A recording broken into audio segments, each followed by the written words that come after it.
মানে এই জেঠু আর বৌদি ফেসবুকে ভাইরাল মানে ট্রেন্ডিং চলতেছে ভাই, কি বলবো।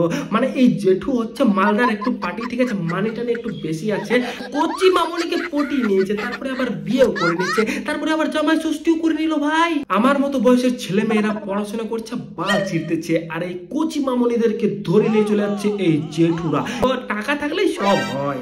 দেখো বাড়া, তোমাদেরকে একটা কথা বলি, পড়াশোনা করে কিচ্ছু হবে না, টাকা ইনকাম করো, টাকা থাকলেই সব হয়। দেখতে পাচ্ছ কচি মামনিকে পেয়ে গেছে। আর এই জেঠু আর বৌদি কিভাবে রাস্তায় দিব্যি ঘুরে বেড়াচ্ছে কলকাতার রাস্তায়। মানে কলকাতা পুলিশ কি করছে ভাই, বিনা হেলমেটে ঘুরে বেড়াচ্ছে জেঠু আর বৌদি।